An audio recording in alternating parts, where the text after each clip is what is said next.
gloire de sa puissance. Nous sommes bénis de toute bénédiction. Nous sommes bénis. Le Père nous a bénis de toute bénédiction spirituelle, de toute bénédiction spirituelle. Le discernement en fait partie. Dans les lieux célestes, en Jésus-Christ, où tu es assis. Il a plu au Père de nous bénir en nous révélant son Fils, en chacun d'entre nous. Nous rendons gloire. Nous rendons gloire à notre Dieu. Nous célébrons la gloire de sa puissance en ce jour du 31 mai 2026. Merci Père. Père notre Dieu, Dieu notre Père, nous te rendons grâce pour la vie qui est en nous, la vie qui nous vivifie, par laquelle tu nous vivifies, cette vie que tu as donnée au Fils, qui est en ton Fils. Non pas qu'un jour tu lui aies donné la vie, et que voilà, il avait la vie, non. La vie du Père est en moi, a-t-il dit, et je vous donne cette vie. Il a reçu le commandement, et nous te rendons grâce pour le commandement.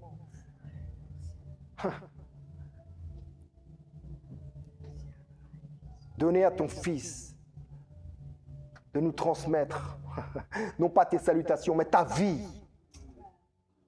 Ta vie. Alléluia. Père, merci pour ta vie. La vie éternelle, laquelle nous prenons part déjà en ce moment même,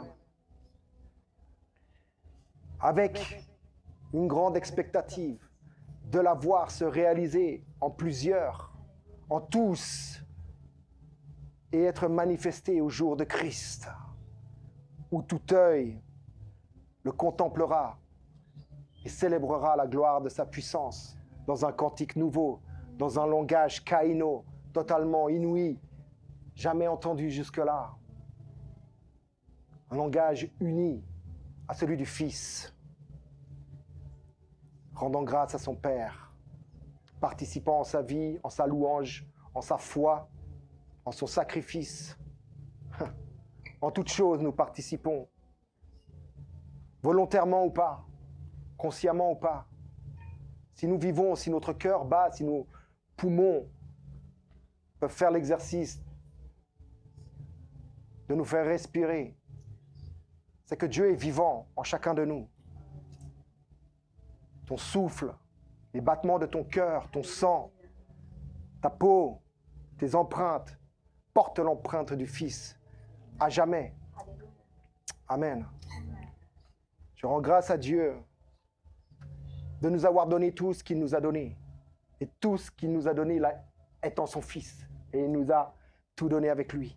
Alléluia. Je vous salue, chaque leader de Christ dans toutes les nations, apôtre Alain, dans les nations, pasteur Christy, prophète Yvan, ici même à Genève, pasteur Rosie, ancienne, au pluriel, Diana, Christelle, je vous salue, diaconesse, Anne-Marie, je vous salue, vous toutes et tous, merci pour la louange, fille de Dieu à la louange, Anaïs, Barbara, ici aux médias, Gérard, fils de Dieu Jonas, à pas mal de choses qui sont en train de monter, frère. Fils de Dieu David, fils de Dieu Ange, fille de Dieu Ange. Je vous salue. Et vous qui êtes sur YouTube, je vous salue également. De la part de notre Seigneur Jésus-Christ et de tout mon cœur.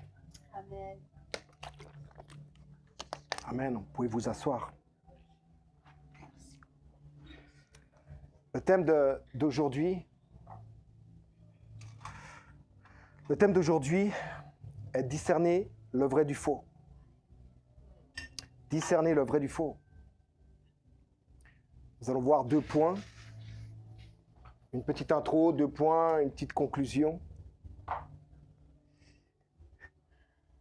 Le premier sera examiné. Et nous lirons à travers cela, à travers la parole de Dieu. 1 Thessaloniciens 5, 19 à 22. Le deuxième point sera la vérité est une personne qui se tient sur un verset qui est dans Jean 8, verset 32. Donc tout un programme. Amen. Merci Père pour l'honneur que tu nous fais à toutes et à tous de pouvoir nous tenir dans ce monde et annoncer la bonne nouvelle, l'évangile de ton Fils, notre Seigneur Jésus-Christ. Amen. Discerner le vrai du faux. Nous sommes 8 milliards sur Terre et des milliards encore à venir. Quelques milliards nous ont précédés et ne sont plus. Ça fait énormément de personnes, énormément de voix, énormément d'opinions, énormément de bruit. Et aujourd'hui, en 2026, dans cet âge, dans ces temps qui sont les derniers, beaucoup de voix s'élèvent et parlent au nom de Dieu, n'est-ce pas? Au nom de Dieu. Des gouvernements parlent au nom de Dieu. Des mouvements religieux parlent au nom de Dieu. Et je ne parle pas seulement de mouvements évangéliques ou soufistes ou je ne sais. Il y a carrément des États religieux qui existent dans ce monde. Le Vatican en est un. L'État des talibans. Énormément de voix s'élèvent au nom d'un Dieu. Est-ce un gage? Est-ce une garantie? Mais bien que toutes ces voix s'élèvent,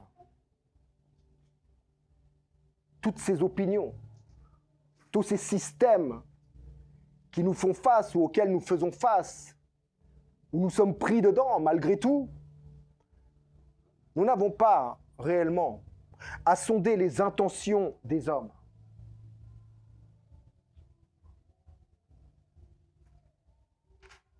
Souvent, nous cherchons à sonder l'intention de son prochain, non? Qu'est-ce qu'il a dans son cœur? Qu'est-ce qu'il a dans sa tête? Qu'est-ce qu'il a à l'idée là? Qu'est-ce qu'il y a derrière?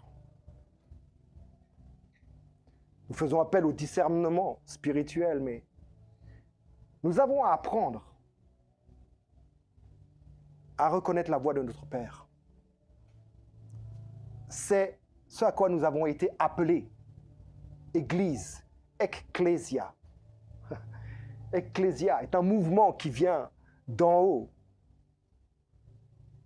et qui appelle, qui nous appelle par notre nom. Et il n'appelle pas une seule catégorie de personnes. Il n'appelle pas une seule nation, un seul gouvernement, un seul dirigeant, un seul mouvement religieux, une seule personne. Toutes et tous nous sommes appelés, car toutes et tous nous avons été prédestinés. Et si nous avons été prédestinés, il est clair qu'il nous a donné un cœur, des oreilles pour entendre, pour écouter, pour reconnaître. Nous avons réellement à apprendre, à reconnaître au travers de toutes ces voix, de toutes ces opinions, de tous ces systèmes, la voix de notre Père. C'est salutaire en fait. C'est un point, c'est tout en fait. Objectivement, c'est un point, c'est tout. Subjectivement, c'est autrement. Mais objectivement, nous avons à reconnaître la voix de notre Père. Et il a tout mis en place pour que nous puissions la reconnaître. Merci Père. Alors le discernement, ce que nous allons traiter aujourd'hui en longueur, on va dire, n'est pas à confondre avec ce qui est de la suspicion. N'est-ce pas? N'est pas à confondre avec ce qui est des spéculations ou la quête permanente du faux. J'ai cru un temps que, non pas que c'était la majeure partie ou que c'était ça le discernement, de vraiment être à la quête permanente de ce qui serait faux, des fausses voix qui s'élèvent au nom de Dieu, ou pointer celle-ci ou pointer celle-là. Je discerne que. Et souvent,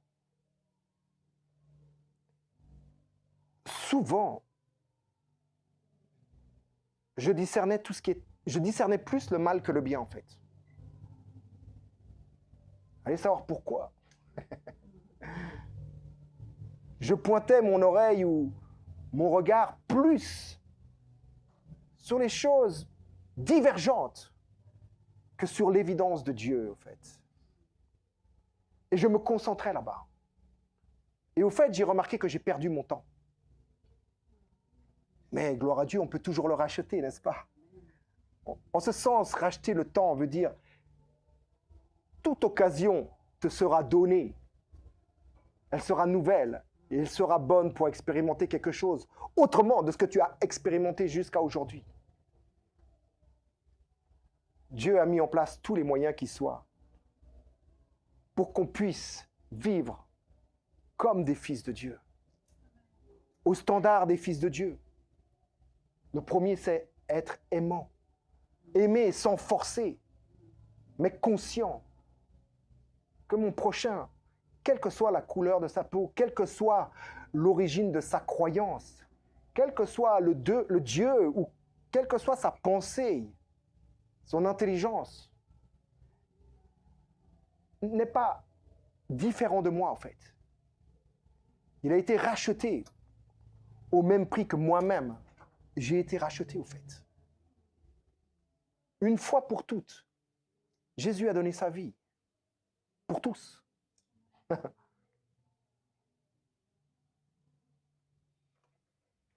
Alors, nous savons que le discernement spirituel, on va parler du discernement spirituel, est un don de l'esprit. Mais surtout, ne faisons pas l'erreur de croire que l'esprit te donne un don. On va parler de celui-là, je ne vais pas parler de tous les... Il y en a 9 que tu peux lister dans les Écritures. Ce don-là fait partie de cette liste. Mais ne faisons pas l'erreur de croire qu'une fois, l'Esprit vient, te donne le don du discernement et tu te débrouilles avec. Sérieusement, j'y ai cru un moment. J'avais l'impression que, voilà, j'ai le don du discernement, ou j'ai le don de guérison, ou j'ai le don de ci, le don de ça. Voilà, ce sont des dons spirituels. Ça m'est donné, et basta, vas-y. Et Dieu te regarde faire. C'est étonnant, en fait. Ce sont les dons qui ont été donnés à l'Esprit afin qu'il te les traduise, afin qu'il te fasse participer dedans, afin qu'il te les donne. Et Dieu a donné toutes choses. Il nous a tout donné avec lui. Le don du discernement avec. Le don du discernement, Dieu n'est pas séparé de ce don de discernement. Dieu est avec toi pour discerner avec toi, pour t'apprendre à discerner avec lui, non pas sans lui. Il est dans chaque don qu'il se donne. Chaque don qu'il t'a donné est un langage de Dieu pour ton prochain. Déjà pour toi-même. Mais c'est un langage de Dieu pour ton prochain, en fait. Ah, je discerne maintenant, celui-ci est un faux prophète. Oh, karabakaraya shakabaya.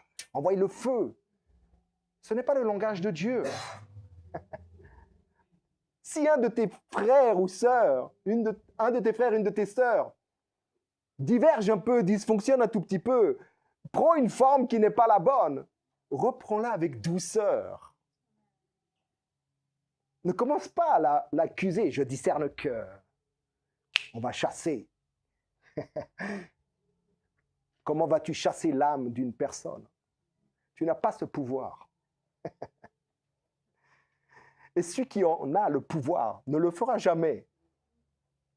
Il a rendu l'âme vivante, n'est-ce pas? Et donc c'est le don du Saint-Esprit. C'est un des dons du Saint-Esprit qui nous apprend à reconnaître ce qui porte réellement l'empreinte du Fils. Et qu'est-ce qui ne porterait pas l'empreinte du Fils? Tu es l'empreinte du Fils. Son empreinte est en toi. Tu as scellé de son empreinte. Ça ne veut pas dire que tous les jours, tu vis comme le Fils, tu participes comme le Fils. C'est vrai. En son office, comme nous avons chanté. C'est pas à tous les instants, c'est vrai. Si vraiment tu te regardes un peu par rapport à ça, et tu mets des lois dans ta vie, tu vas te condamner, au fait. Mais il n'y a plus de condamnation.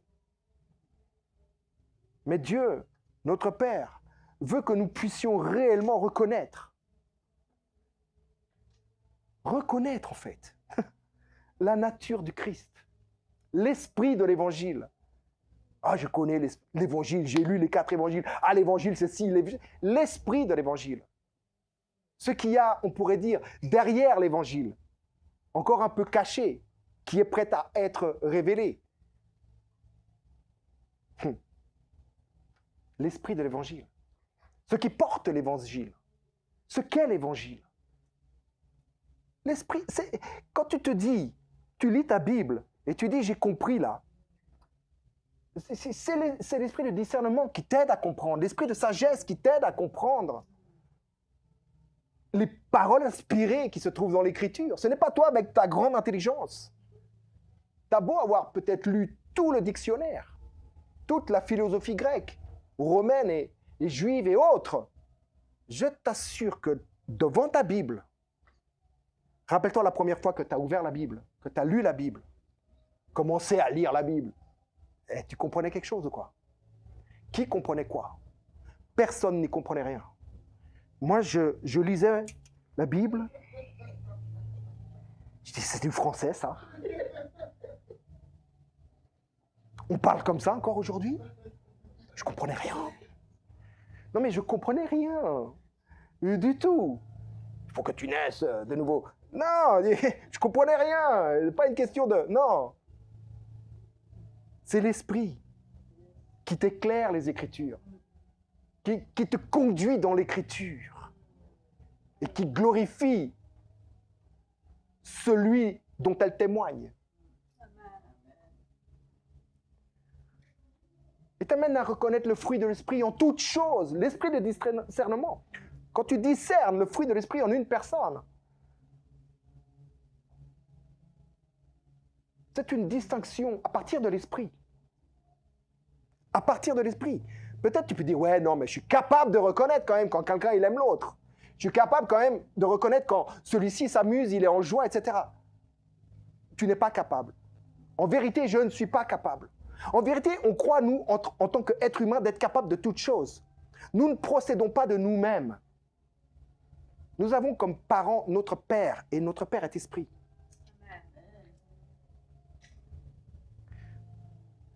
Nous arrivons au point 1 qui est examiné. Dans la Bible, il est écrit à 1 Thessaloniciens 5, versets 19 à 22, « N'éteignez pas l'esprit. Ne soyez pas des pompiers. Ce n'est pas votre vocation. Vous n'avez pas été appelés à ça. N'éteignez pas l'esprit. C'est un feu qui ne s'éteint pas. Comment vas-tu l'éteindre? Sache qu'il ne s'éteindra pas, mais toi, en fait, tu peux participer bizarrement. Tu tournes le dos et tu dis, il n'y a plus de feu ici. Non, tourne-toi, n'éteins pas l'esprit dans ta pensée. Ne méprisez pas les prophéties. Ne méprisez pas les gens qui parlent, au fait, les prophéties. Prophétie, ce n'est pas quelque chose inaudible. Tu as des prophéties dans l'Écriture, mais tu as des prophéties, des gens qui parlent, qui dévoilent des choses, qui enseignent des choses. Je te dis que en toutes les nations, dans tous les peuples, dans toutes les tribus, dans toutes les religions, tu peux reconnaître le fruit de l'esprit à certains endroits. Peut-être il y a des choses qui te paraîtront bizarres et tout, mais je t'assure qu'il y a des personnes qui peuvent te parler et elles ne portent pas le nom de chrétien né de nouveau, qui parle en langue là-bas, mais qui va te révéler quelque chose du Père, qui va prophétiser au fait, qui va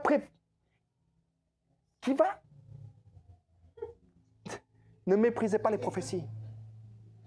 En soi, ici, ok, tu as les prophéties écrites, comme je l'ai dit, prophéties, mais ne méprise pas les gens, en fait. Ne méprise pas le don qui a été donné à chacun d'entre nous la parole. Car le Fils se tient en nous, n'est-ce pas? Qu'est-il écrit dans Hébreux 1 et 2? Hébreux 1, versets 1 et 2. Il est écrit qu'autrefois, Dieu parlait de différentes manières à différentes personnes, les prophètes. Il parlait à travers elles, ces personnes. Mais qu'aujourd'hui, il parle à travers le Fils, qui est le rayonnement de sa gloire ou l'empreinte de sa personne, du Père. Donc il te révèle qui est le Père. Et que celui-ci, son Fils, se tient en toi. Qu'il est la parole de Dieu. Il est écrit dans Jean 1 qu'au commencement était la parole. Et que cette parole-là est en toi. Et elle parle. Au nom du Père, elle parle. Et que le Saint-Esprit qui demeure en toi te fait entendre, te fait discerner la voix du Père qui te parle à travers des organes vocaux. Ne méprisez pas les prophéties. Mais examinez toutes choses. Voilà l'ordre ou le commandement de cette parole. Bon, là, il n'y a que des commandements. N'éteignez pas, ne méprisez pas, examinez toutes choses. C'est des commandements. Ce sont des conseils, au fait, de Dieu. Examinez toutes choses. Examinez toutes choses. Donc, notre responsabilité est d'examiner les choses, n'est-ce pas? D'aller rechercher cette empreinte, malgré un fouillis, des fois, intense, dense, d'aller rechercher, d'aller entendre quand même la voix du Père. Et ce n'est pas simple, parce qu'on a des préjugés, n'est-ce pas? T'entends le nom d'une religion, certaines religions, ah! T'entends le nom d'une nation, ah! T'entends le nom d'un, ah! Ah! T'as des préjugés. Mais Dieu nous rend capables de traverser ces préjugés et d'aller écouter sa voix à travers tous les moyens qu'il a mis, tous les outils qui sont là présents dans cette génération, celles qui nous ont précédés aussi. Alors, examinez, mais retenez ce qui est bon. Voyez, retenez ce qui est bon. Ne méprisez pas tout de suite. Abstenez-vous donc du mal. Ne rejetez pas tout de suite. Aimez ce que vous entendez. Ou appréciez ce qui est dit, même quand c'est bizarre. C'est de l'ordre de l'exercice spirituel, mais c'est donné par l'Esprit.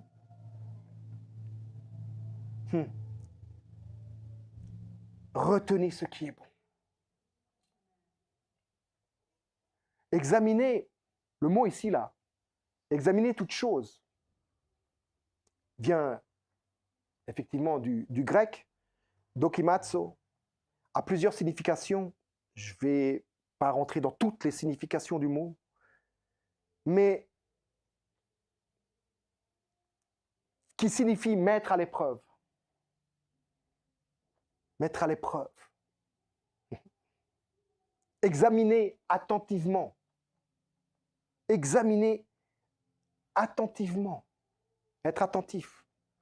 Comme la diaconesse nous a entretenu mardi sur rien que le fait d'une conversation d'une personne à l'autre. Être attentif. Avoir une écoute active, au fait.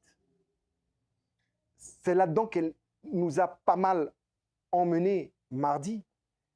Cette écoute, c'est une volonté, en fait. Examiner attentivement. Fais part de ta volonté, en fait. Tu peux examiner vite fait et t'en aller. Mais tu peux aussi prendre du temps et apprécier les détails de ce qu'ils sont dit. Même une personne peut te parler sans qu'elle soit même au courant qu'elle est en train de te parler de la part de Dieu. Et pourtant, c'est le Seigneur qui parle. Le Seigneur m'a parlé dans des situations que si je les expose ici, on va commencer à chasser au nom de Jésus. Il m'a parlé dans des situations les plus dark qui soient, les plus obscures qui soient, on pourrait dire. N'a-t-il pas écrit, David, alors si je vais là-bas et tout, je fuis là-bas, dans l'obscurité, là, tu es déjà là-bas. Tu es déjà là-bas. Jesus. Alors, c'est reconnaître comme authentique après une vérification aussi examinée. Donc, on est rendu capable de juger une parole. Paul a dit, personne ne nous juge, mais nous pouvons juger de tous, car nous sommes des êtres, non pas psychikos, animaux, animal, nous ne sommes pas je ne suis pas un être animal, mais pneumatikos, spirituel. Et cet être-là peut juger de tout, sans condamner. Juger n'est pas condamner.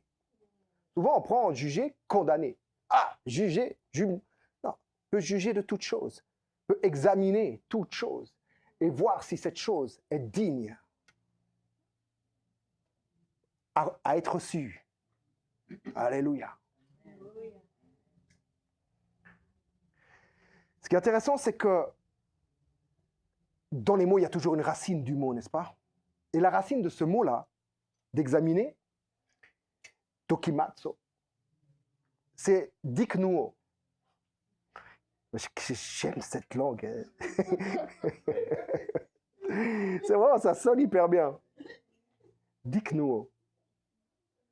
Et qui veut dire, en fait, c'est rendre une réalité visible afin qu'elle puisse être reconnue. Donc la racine de dokimatsu, d'examiner, ok, c'est rendre une réalité visible afin qu'elle puisse être reconnue.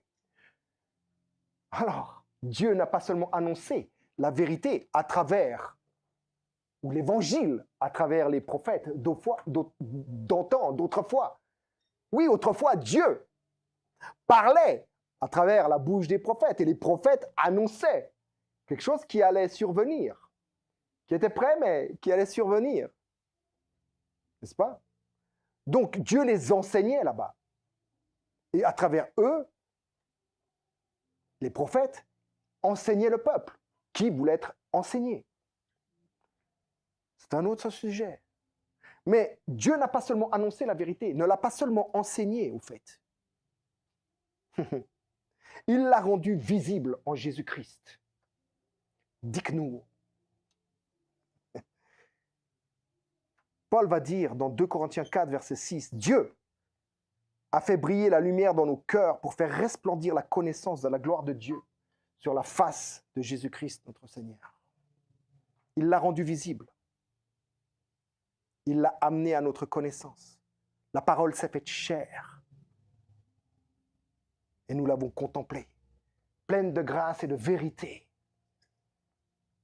Alléluia. Alors le discernement ne naît ni du bruit, ni des opinions, ni des religions.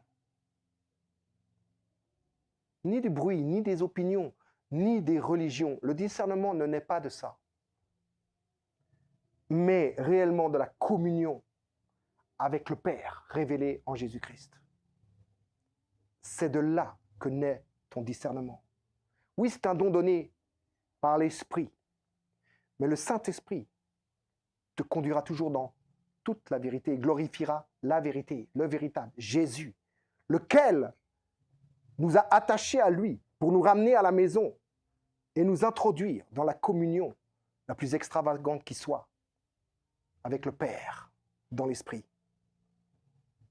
Donc le discernement, c'est à travers la communion révélée en Jésus-Christ, dans laquelle tu es placé, uni à jamais. Dans ta communion avec le Père. C'est là que tu apprends à discerner avec et pas sans le Père. Le don du Saint-Esprit est justement pour t'emmener à l'école, à la maison ton école, à l'école ta maison. Alors notre attitude face aux opinions, face aux diverses religions, aux diverses voix qui s'élèvent au nom de Dieu dans ce monde, face aux aux multiples et incessantes prophéties dans le monde chrétien actuel, moderne, notre attitude ne devrait pas, au fait, être ni je reçois tout, être naïf, ah, je prends. Beaucoup sont comme ça, en fait. Sont comme ça, c'est pas le bon mot, mais beaucoup courent encore. Les hommes ou les femmes de Dieu, ou les assemblées, ou les réunions, pour recevoir quelque chose de la part de Dieu à travers un homme ou une femme de Dieu, comme on l'appelle. Et naïvement, ils s'y rendent, et naïvement, ils reçoivent, et on leur dit, j'ai vu tellement de choses dans ma vie, on va dire, depuis 20 ans. Des personnes à qui on avait dit certaines choses, et que naïvement, elles ont reçues, et sont passées totalement à côté de leur destinée, d'une vie, au fait, normale. Je connais des personnes qui attendent encore la réalisation d'une parole là-bas, naïvement reçue,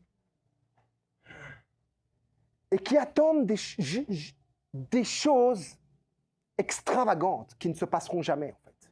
Je vous assure qu'il ne se passera jamais. Jamais. Je ne donne pas les exemples, mais je vous assure, et je suis sûr que chacun d'entre nous a éprouvé ça, ou connu ça d'une certaine manière, ou connaît quelqu'un qui. Et notre attitude ne devrait pas non plus être « je rejette tout ». J'ai été dans une assemblée de Dieu, une assemblée de Dieu chrétienne. Pardon, une assemblée chrétienne, une certaine assemblée avec un certain nom qui rejette tout. Tous les dons du Saint-Esprit ne sont pas reçus. Dieu qui se donne n'est pas reçu. Non, ce n'est pas de Dieu. Non, ce n'est pas de Dieu. Non, ce n'est pas de Dieu. Non, tu ne peux pas dire ça comme ça. Non, tu ne peux pas dire ci comme ça.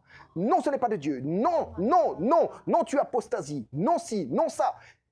Et tu te retrouves, tu sais que des choses simples, hein, tu n'es pas là au nom de l'Éternel, le Saint d'Israël. Non, juste des choses que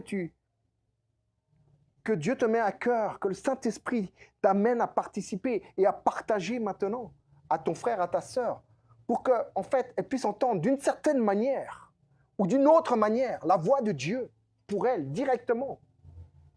Non, non, non, non.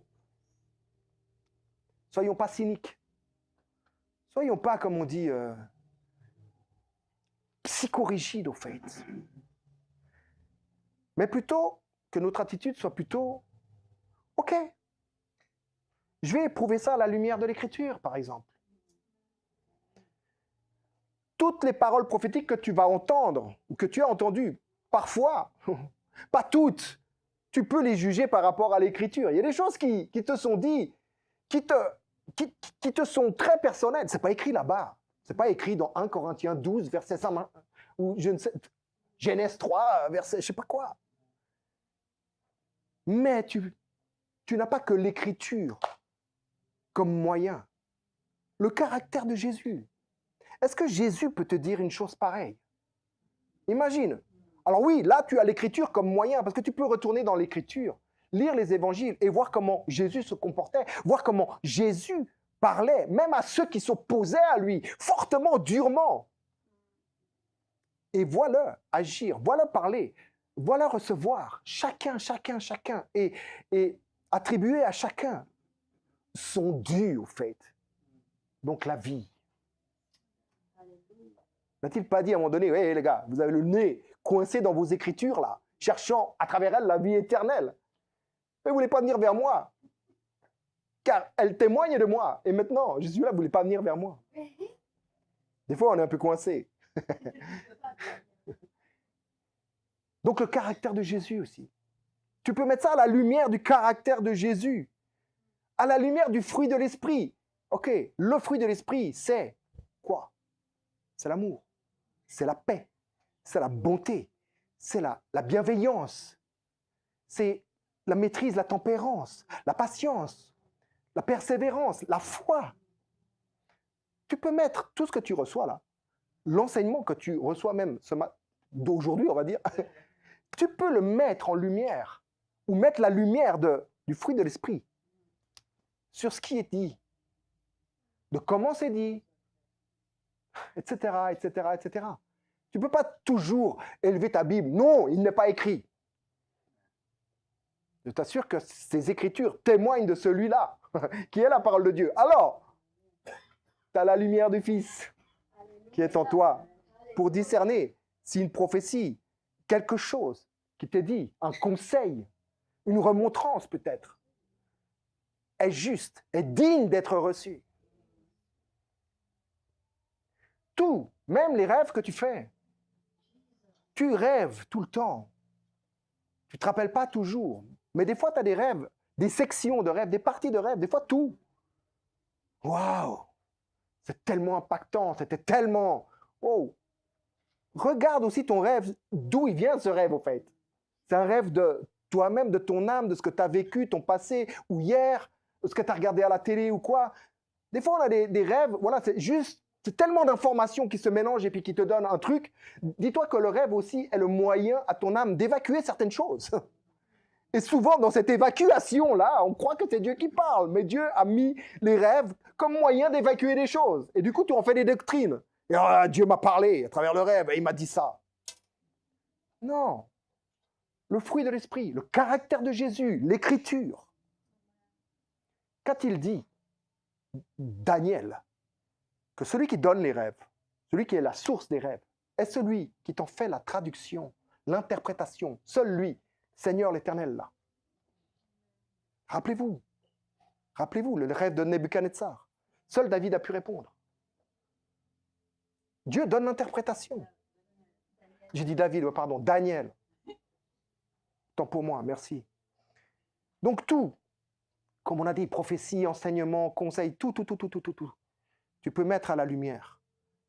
Tu es là pour examiner toutes choses. On a vu comment. Et regarde si cela, ouais, vraiment, si vraiment en termes de fruits, de justice, de paix, révèle le caractère de Dieu, au fait. Si cela est révélateur de Dieu.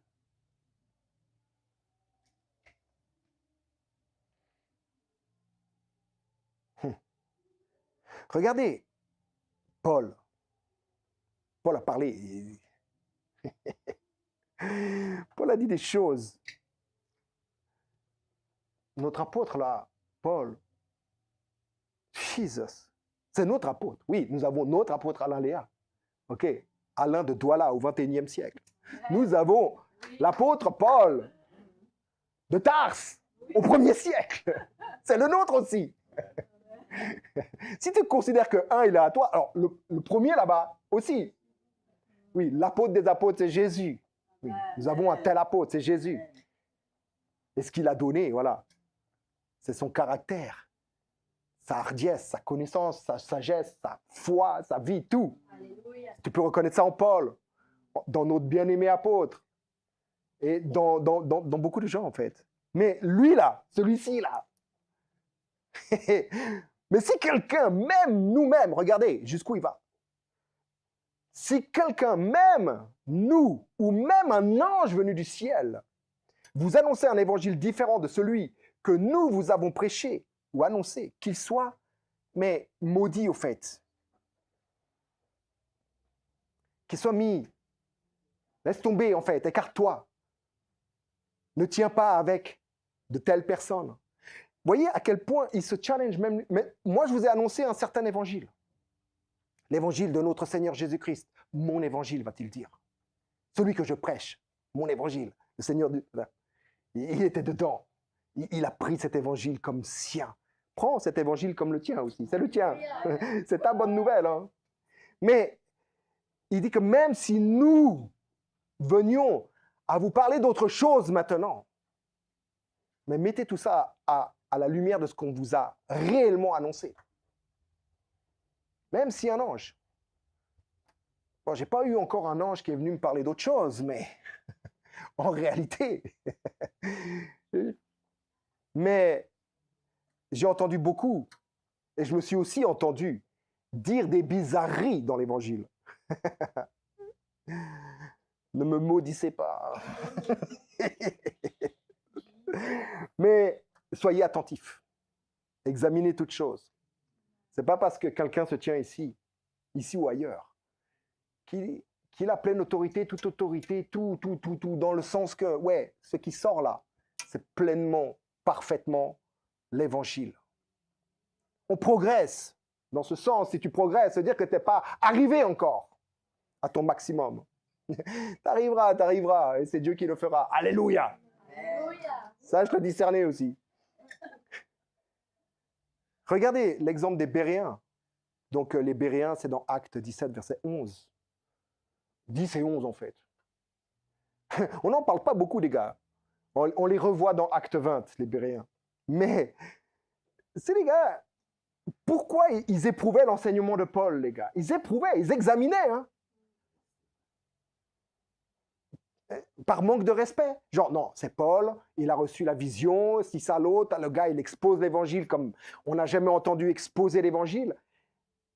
Les gars, ils arrivent de nuit, là. Ils quittent Thessalonique parce que c'est très, très chaud. On veut atteindre à leur vie. Alors, ils partent en courant avec Silas et d'autres. Ils arrivent à Bérée, environ 15 km, les gars. Ils ont quand même fait pratiquement un semi-marathon, en pleine nuit, au sprint. Ils sont arrivés à Bérée, dans l'église de Bérée, dans la synagogue de Bérée, ou dans la maison... Bref, il y avait un groupe ici, les Béréens, qui ont accepté la parole de Dieu avec des grands cris de joie. Quand l'évangile a été exposé, les gars, ils se sont réjouis. La terre entière a tremblé. Sérieusement, ils ont dû entendre les réjouissances jusqu'à Thessalonique, là-bas. Ils disent, ah non, encore eux, c'est pas possible, qu'ils soient maudits. Mais les gars, ils se sont réjouis. Comme peu de gens dans la Bible se sont réjouis. Tu vois les gars qui se réjouissent, mais ceux-là, ils sont tellement réjouis. Il y a juste 2 versets, mais il y a un seul verset qui, les gars, ils sont à fond. Content. L'évangile, waouh, alléluia. Mais en fait, ils ont éprouvé tout ce qu'ils ont dit à la lumière de ce qu'ils avaient déjà là. Des quelques rouleaux qu'ils pouvaient avoir. Est-ce qu'ils avaient tous les rouleaux du livre? C'est pas écrit. Mais en tout cas, ils allaient sonder les Écritures pour voir si ce que ces gars-là leur disaient, ce qu'ils leur disaient, était vrai au fait. Ils éprouvaient tout à la lumière des Écritures. Et le don du discernement était en activité totale. Et ce n'était pas par manque de respect, c'était par sagesse. L'esprit de sagesse même était opérant dans ces gens qui s'étaient pourtant réjouis tellement. Mais ils n'ont pas été naïfs au point de ne pas examiner. Souvent, on se réjouit. Ouais, Dieu m'a parlé, mais tu repars avec ça, avec ton petit sac, ta petite parole. Puis tu vas faire ta vie avec ça.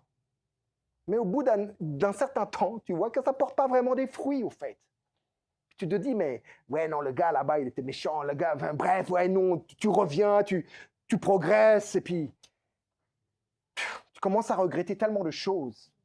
Et puis tu commences à accuser les autres.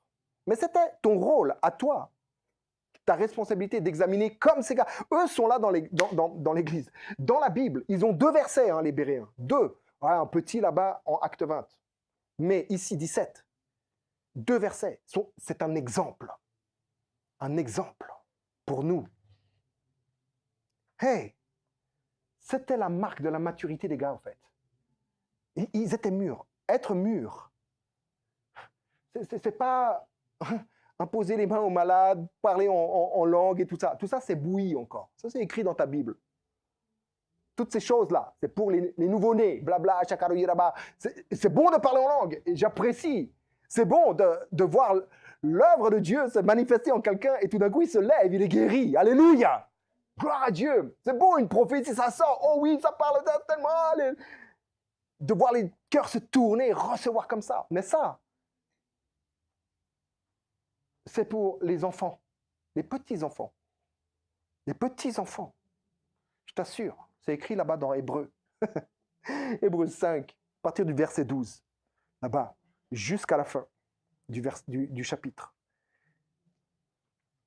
Il faut aller plus loin. La maturité, c'est C'est vraiment de sonder, d'aller plus loin, de faire preuve de maturité, de pas toujours être naïf, quoi, ou ne pas toujours être psychorigide. C'est d'être ouvert, en fait. Ouvert, mais examinons toute chose. La maturité spirituelle, elle examine, elle éprouve et discerne les choses. Elle retient ce qui est bon et se garde toute espèce de mal. C'est ça, n'éteignez pas l'esprit.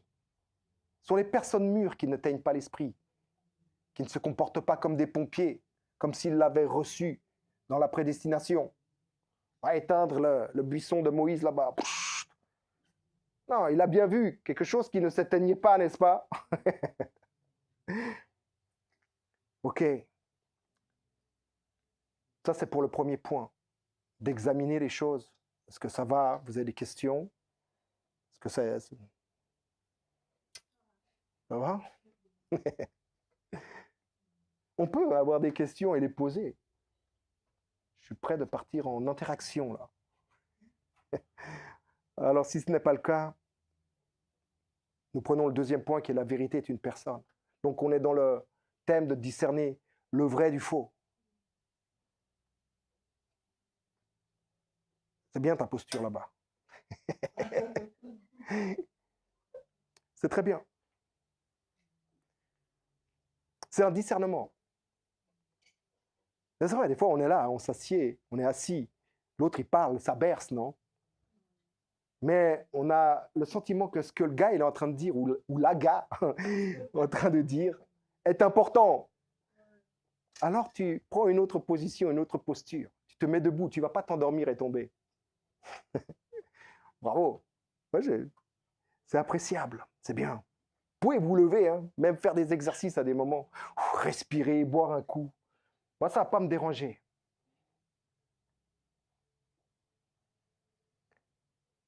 Donc la vérité est une personne qui tient sur le verset de Jean 8, 32.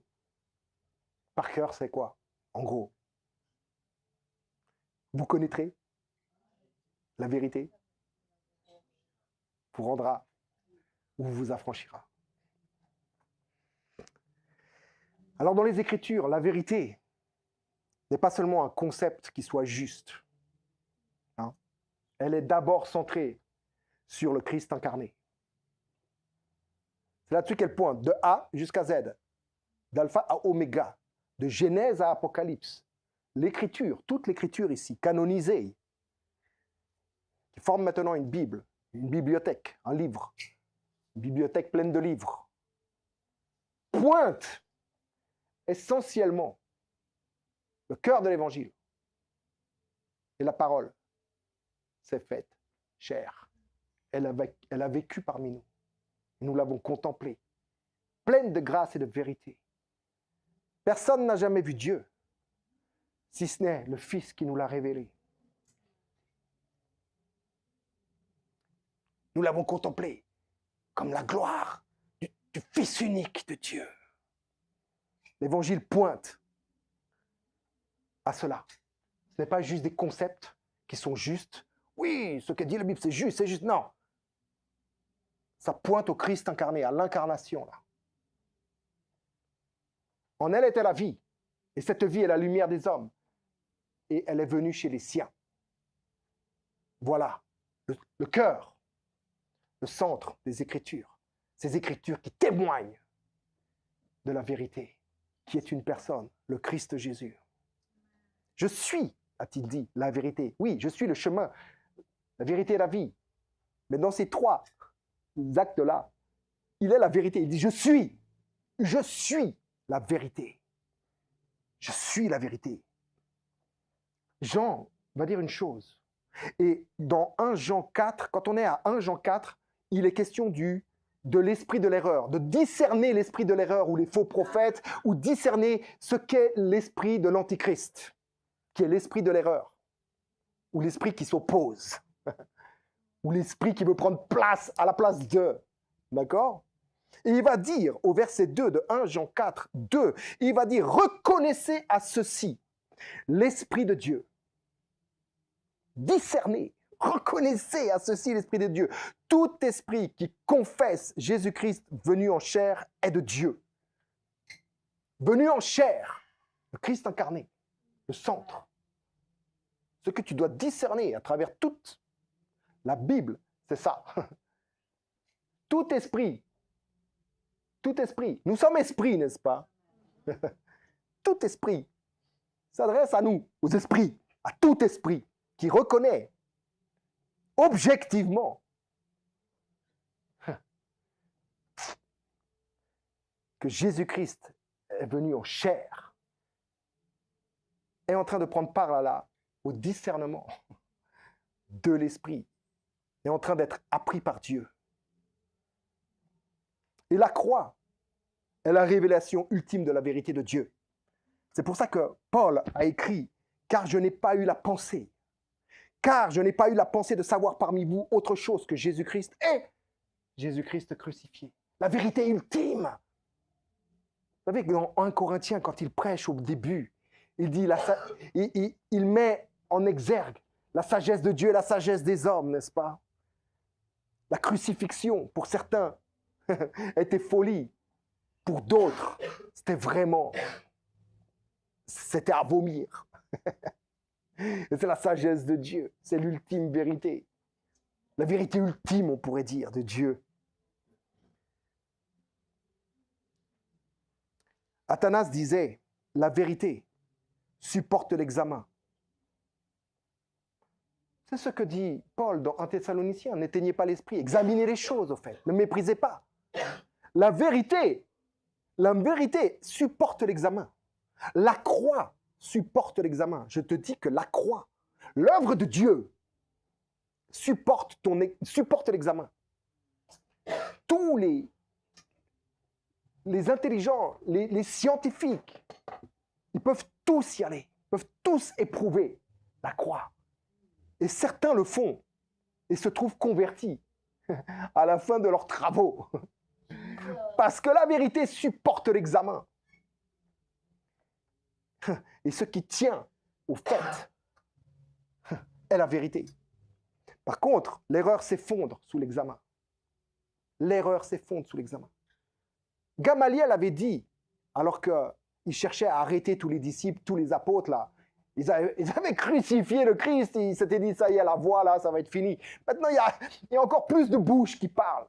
Gamaliel a dit, attention les gars, attention. Si cette œuvre est de Dieu, elle traversera le temps. Si elle n'est pas de Dieu, elle s'arrêtera. Elle s'arrêtera. La croix, l'ultime réalité, l'ultime vérité de Dieu, ou la vérité ultime de Dieu, supporte l'examen. En tout cas, à supporter le mien. Je vous l'assure. Les vraies voies, écrit l'apôtre Alain, accueillent l'épreuve. Les vraies voies accueillent l'épreuve.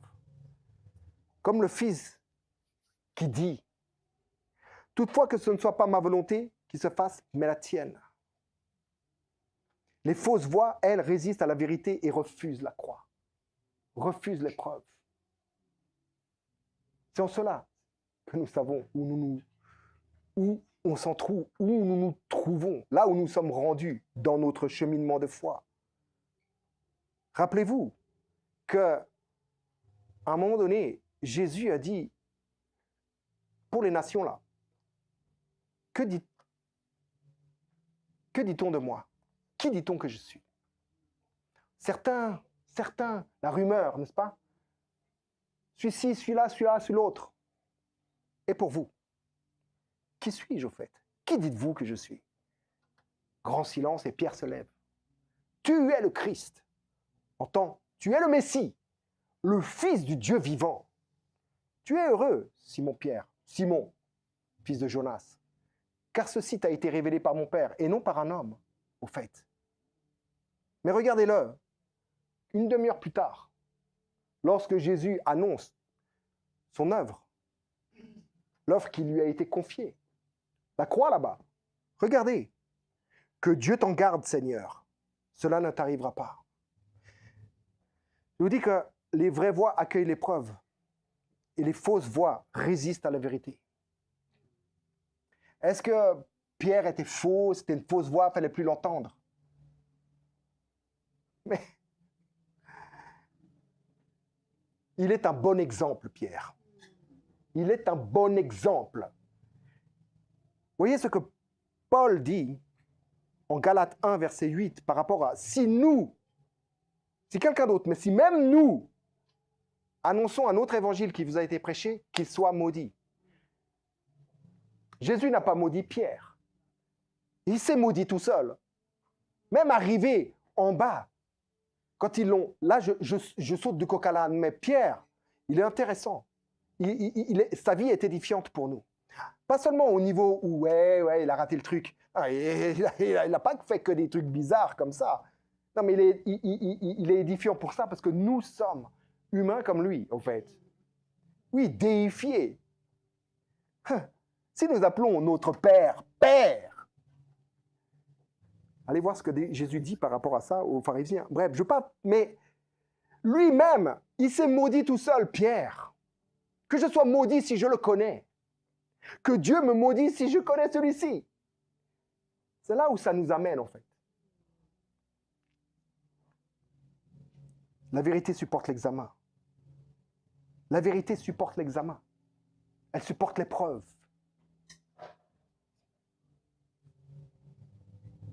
Ta Bible supporte l'examen. Ta vie supporte l'examen.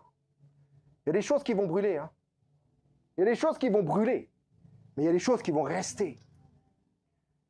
L'amour de Dieu est un feu dévorant, n'est-ce pas? Il y a des choses qui vont brûler.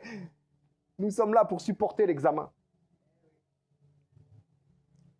Et pour examiner toutes choses. Déjà nous-mêmes. Alléluia. Vous connaîtrez la vérité vous rendra libre. La vérité ne produit pas seulement des paroles justes. Nous sommes là pour discerner le vrai du faux. La vérité, ce n'est pas seulement des paroles justes, des belles paroles qui ont l'air de tenir. Elle produit quelque chose, la vérité.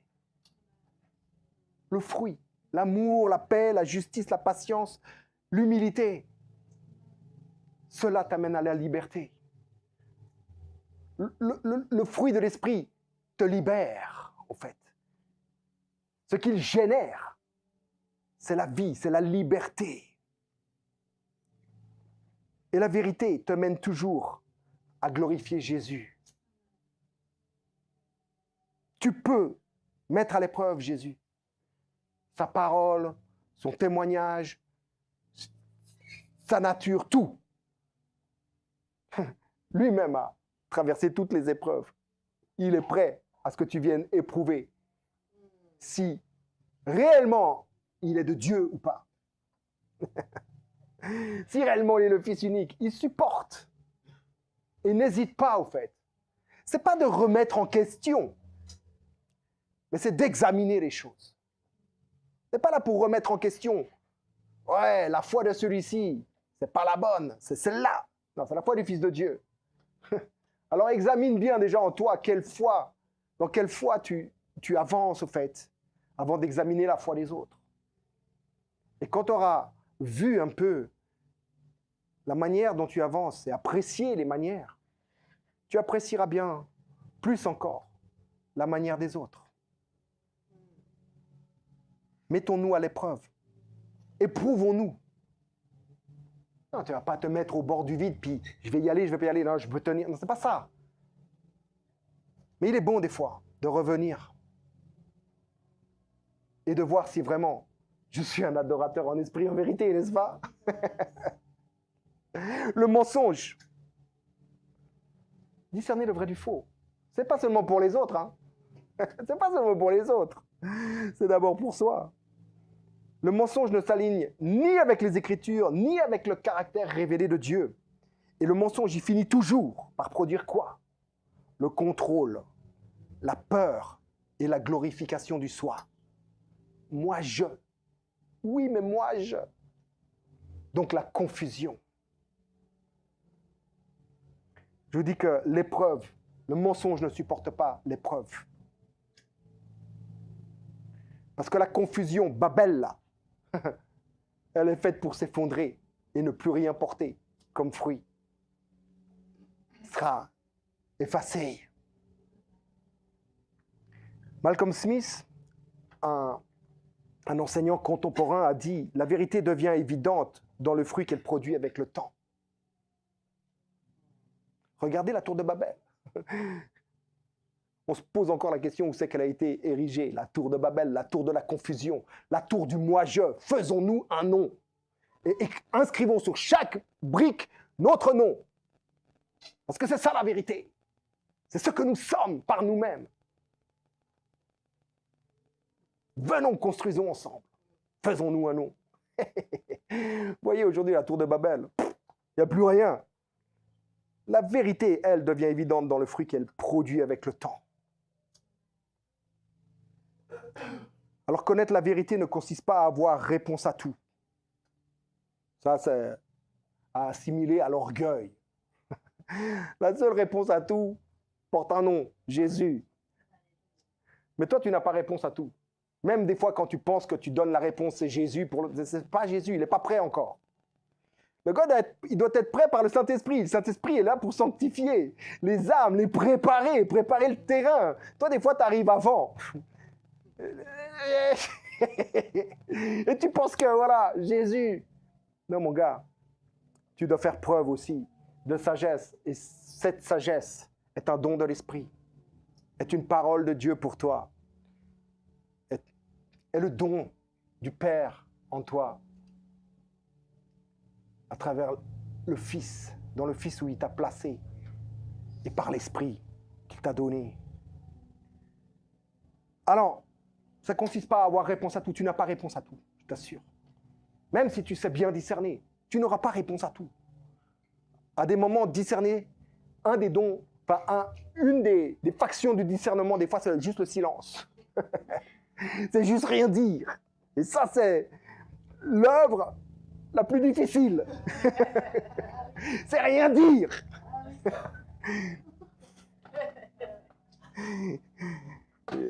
Il y en a, ils savent de quoi je parle. Mais je vous assure que la vérité ne contredira jamais l'évangile.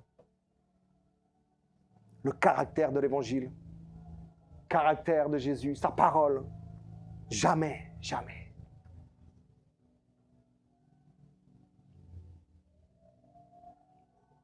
Jamais.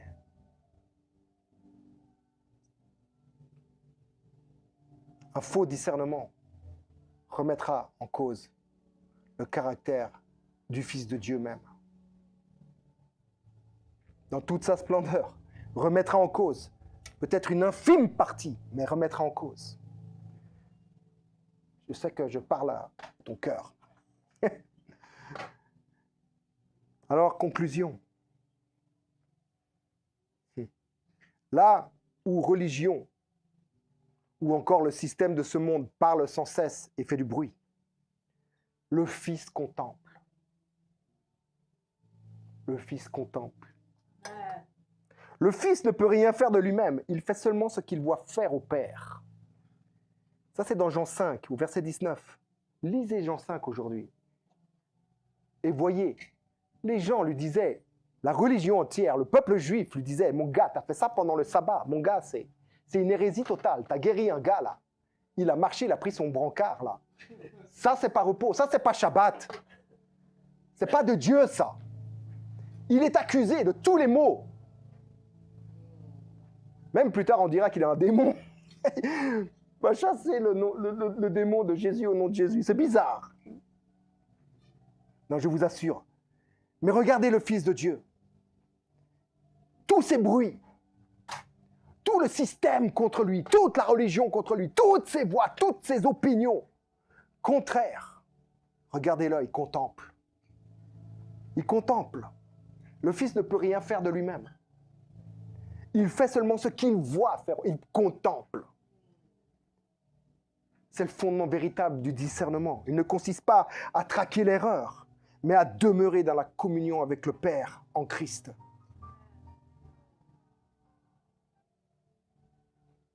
Et c'est là, en Christ, que nous apprenons à reconnaître sa voix, sa présence, son œuvre, son caractère, plus nous contemplons le Fils dans cette communion qu'il a avec le Père, plus la vérité devient évidente. Et plus nous participons à sa vie, et plus le faux devient reconnaissable. Alors discerner le vrai du faux, c'est définitivement connaître celui qui est la vérité, qui est notre véritable liberté. Amen. Amen. Alléluia. Amen. Et Amen.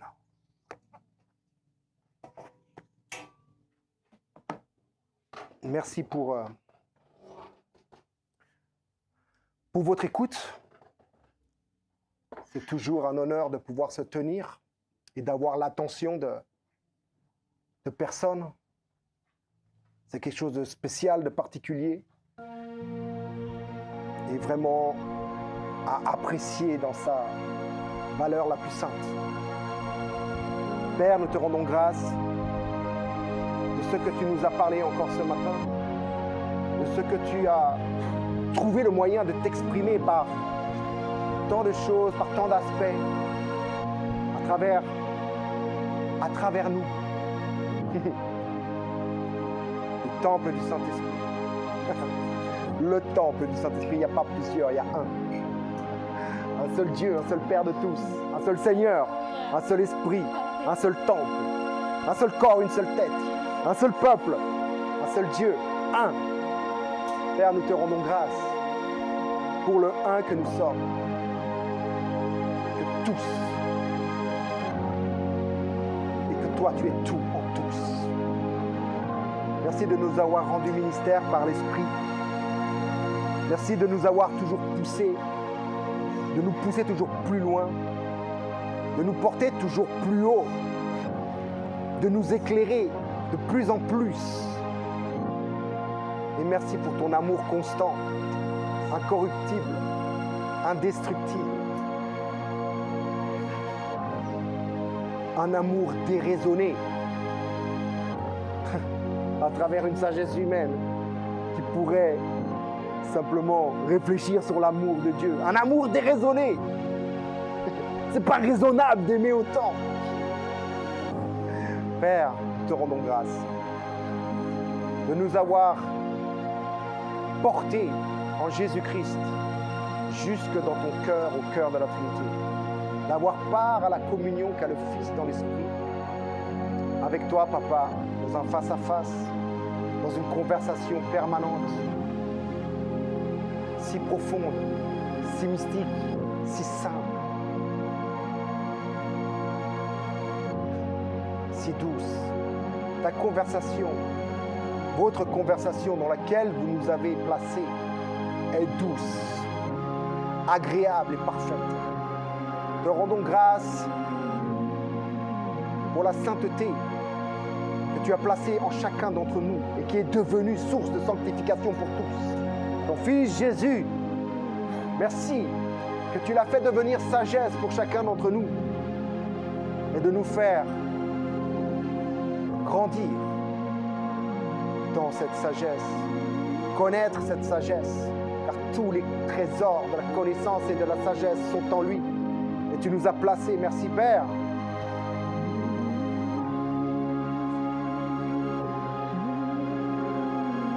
Le cœur du Père. Te rendons grâce.